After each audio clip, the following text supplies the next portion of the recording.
for Truth USA. It is January 13th, 2019, and what you are about to see is one of my signature works on my website that's been there since 2011, and it will completely destroy your illusion of justice in this country and your illusion of freedom in this country forever.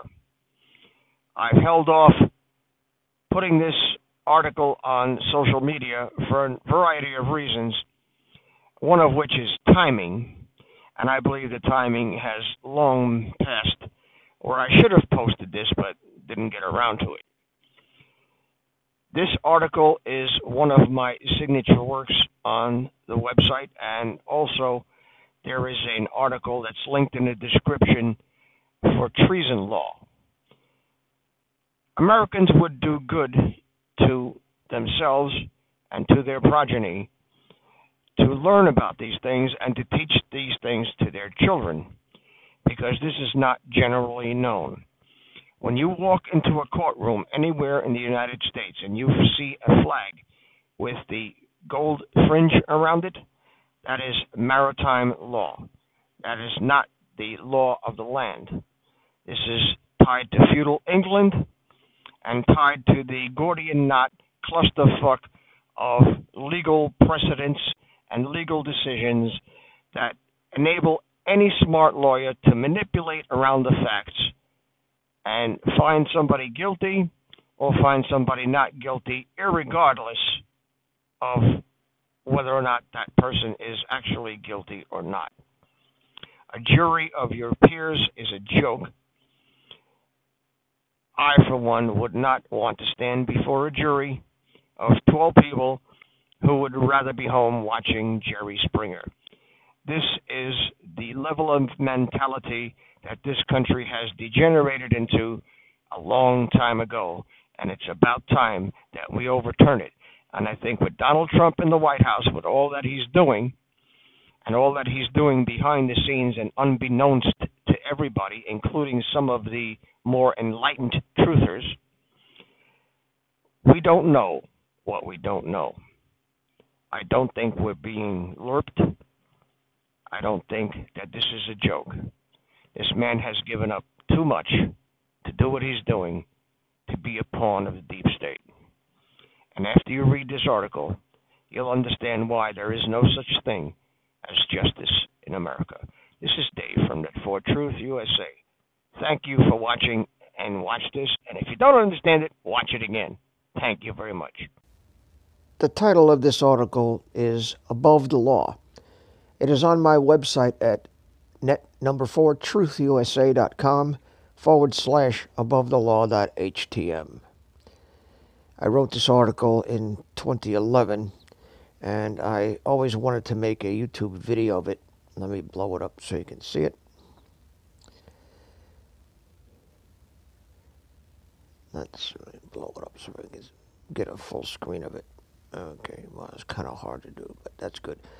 We have all heard it said that no one is above the law. But is that statement true?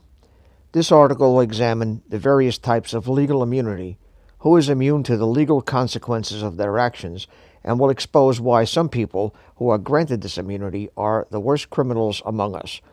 I examine the reasons why these forms of immunity should be immediately rescinded, because they violate the very concept of justice under the law, and in fact are violations of the United States Constitution and of human rights in a civilized society in general. But before we get into all of that, I want to make a common sense observation. I will state the observation in the common vernacular so that everyone, even an imbecile, understands the heart of the matter at hand. That observation is simply this: he who has the biggest guns makes the rules. Who has the biggest guns in the world? You guessed it, the United States.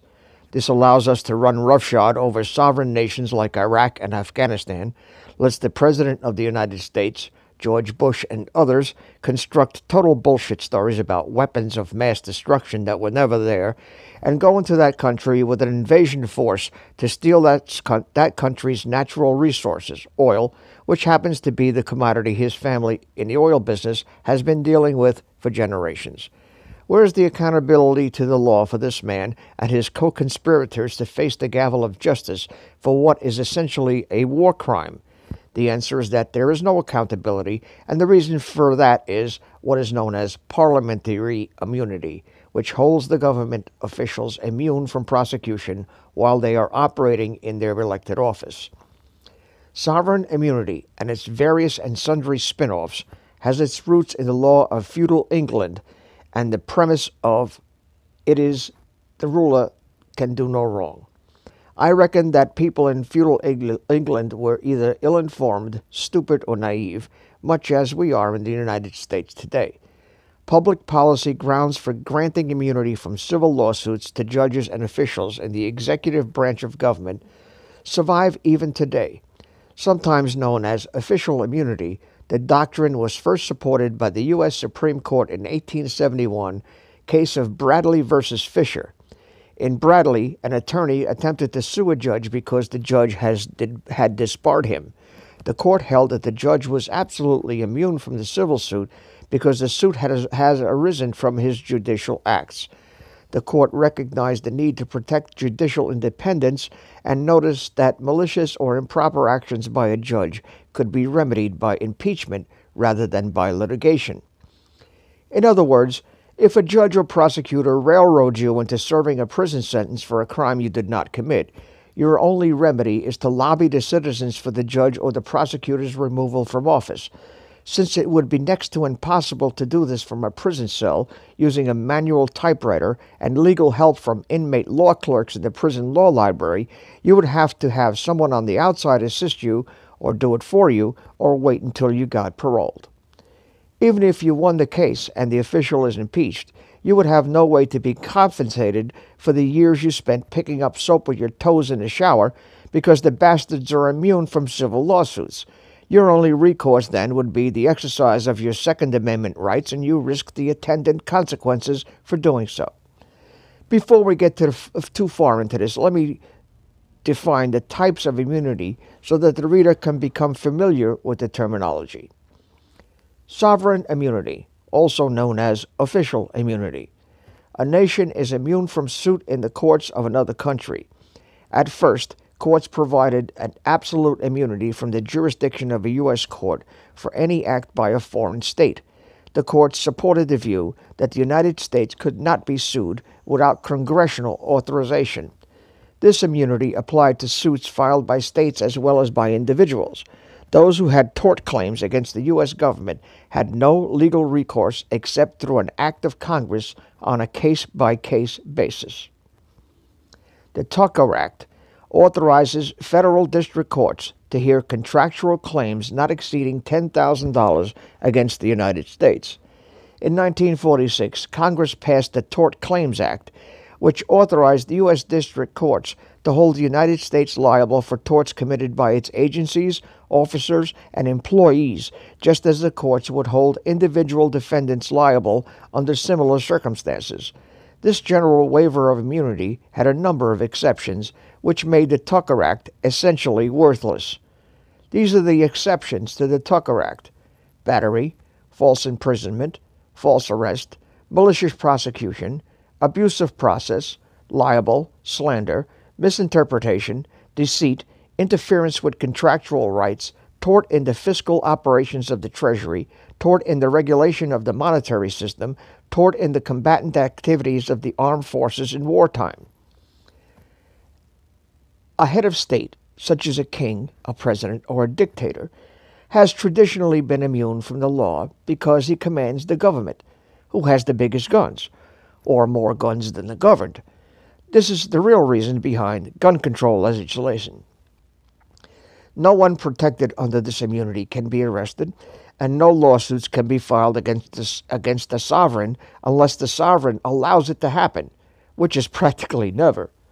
The federal government of the United States may not be sued under this protection.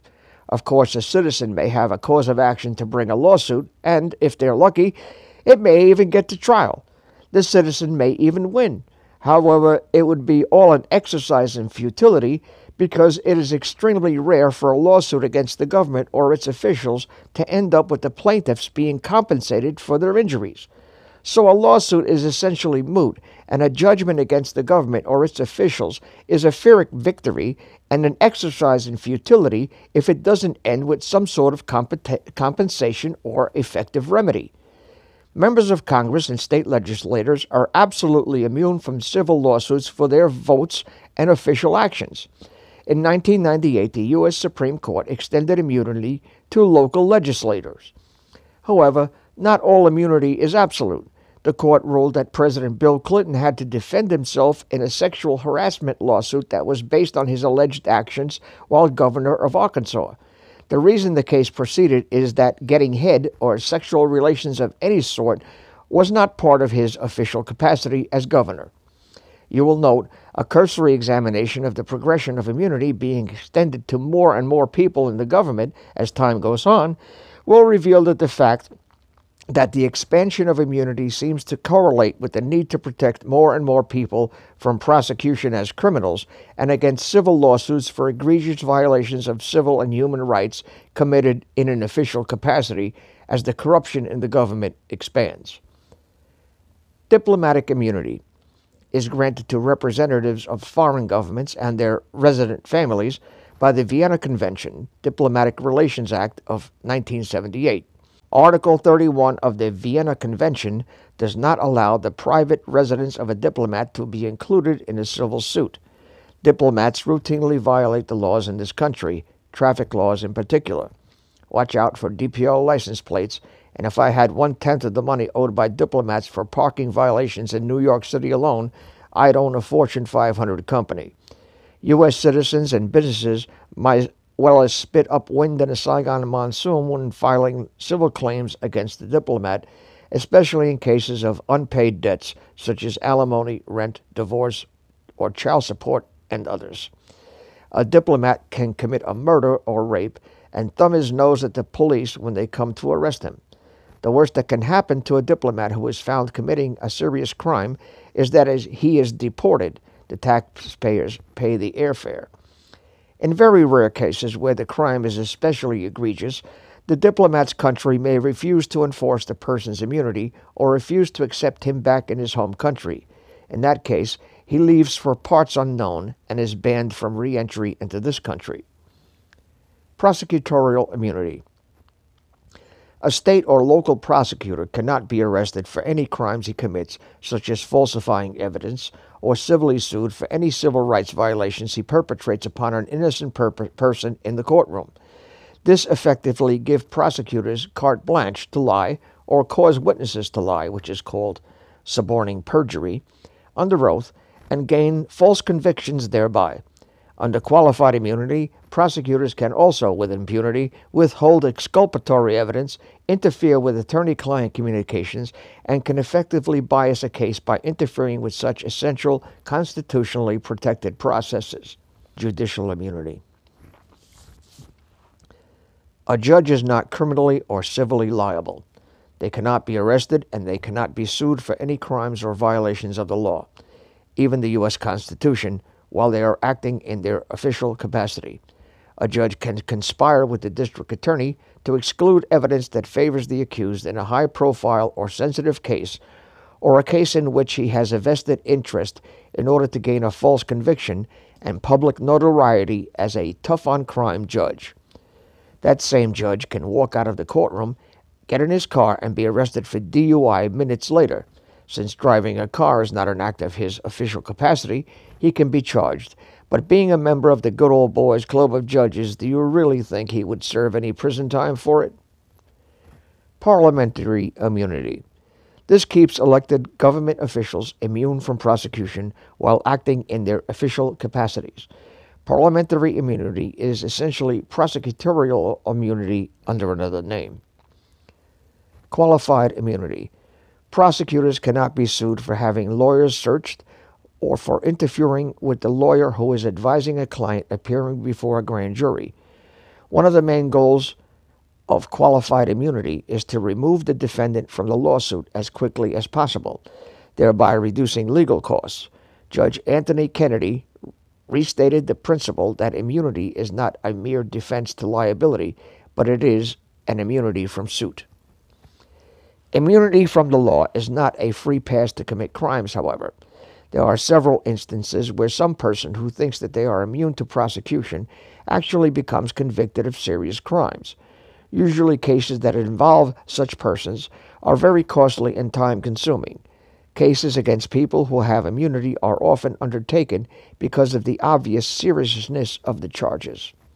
Hundreds of thousands of cases for egregious criminal conduct could be brought against police, prosecutors, judges, and politicians who have or have had ulterior motives or vested interests for violating the rights of U.S. citizens.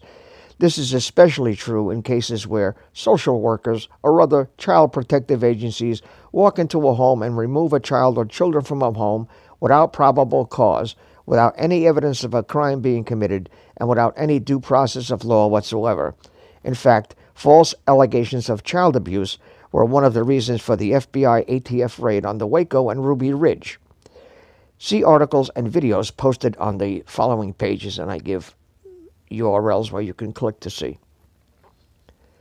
It is the purpose and intent of this writer to rally support among the American people for the total abolition of immunity from prosecution in all of its varied forms. Immunity from prosecution equals freedom to commit crimes and civil rights violations with absolute impunity, which flies in the face of justice under the law in any meaningful context. Citizens who are wronged by the government should have an effective remedy to bring their case to bar and to have all evidence openly demonstrated, whether the court deems it relevant or not. A jury of one's peers should be the ones who decide what evidence is relevant, not a judge, prosecutor, or district attorney who may have a personal or professional interest in prejudicing a case against the defendant. In addition, I propose that a reverse of the current doctrine should be enforced at the federal level.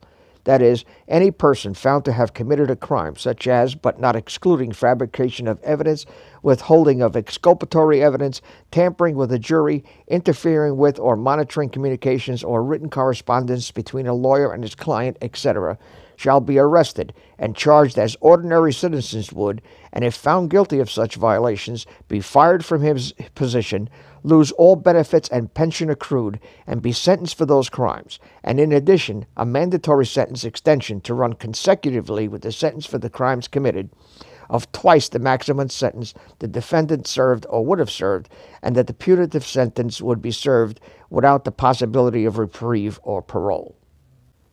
In addition, the former official would become civilly liable in his private person to civil tort actions by the person or persons he has harmed. I propose that the immunity protections that were offered these individuals were unconstitutional to begin with, and therefore are of no force presently, nor were they of any force in the past. Therefore, with the immunity provisions being globally rescinded in their entirety, U.S. citizens who were harmed by official misconduct or criminal acts, violations of their God-given constitutional rights as Americans, or other egregious behavior by government officials will now have ex post facto cause of action for criminal and civil prosecutions of those officials. And here is the petition. You may sign the petition by going to my website and clicking on the link, and I will provide that link in the description.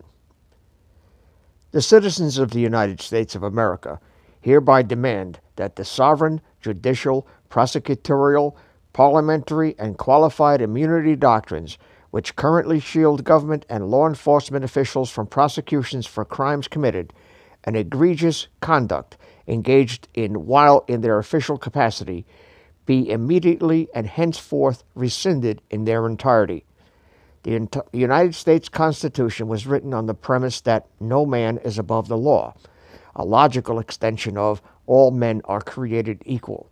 However, for the past 200 years, certain government officials and employees have been protected from prosecution and civil tort actions by various forms of immunity, which serve to encourage egregious conduct and criminal behavior because the persons so protected know that they can act with impunity and will not be held accountable for their actions. The various forms of official immunity renders the right of the common man to have an effective remedy against corrupt government agents moot, and utterly and all but completely negates the likelihood of a person so violated to sue for just compensation for his or her injuries. We recognize that a course of action to impeach government officials is provided for in the law, but impeachment of a guilty government official or police officer who caused a person to be wrongfully accused and or convicted of a crime he did not commit, or a mother whose children were removed from the home by ACS and CPS without evidence to support abuse or neglect, for example, does not compensate the wronged party for injuries suffered as a result of the official's criminal conduct. We therefore demand that all such immunity be immediately rescinded, and that all men, whether in service to their government or otherwise, be criminally and civilly liable for their conduct as are private citizens who have no such government affiliations. In addition, we demand that convictions of government officials of these crimes carry sentences 3 times that of the penal law statutes, and if the egregious behavior resulted in a wrongful arrest or conviction of a citizen in such a case, for the citizen's time served or time that would have been served in the case of an overturned conviction in such a case, be served consecutively by the government official with no possibility of early release, pardon, or parole. The doctrine of the ruler can do no wrong has no place in the American justice system, and we, the undersigned, demand its repeal of immunity in all of its forms in the law in its entirety, and its practice in U.S. courtrooms to be outlawed. And you may sign the petition. And underneath this article on my website, there are numerous citations to prove that what I'm saying is true, and numerous links to websites and videos that you can watch. So I highly recommend that you go to this page and read the article. You can also get a PDF copy of this article you see right here. You say get PDF article of this, and you can get a court brief and sign the petition. You can also sign the petition by using the link in the description section. This is Dave from Net4 Truth USA. Thank you very much for watching. Please subscribe to our backup channel, Whirlwind Revolt. Listen to chapters from my new book, Work in Progress, by the same title. The link is in the description section.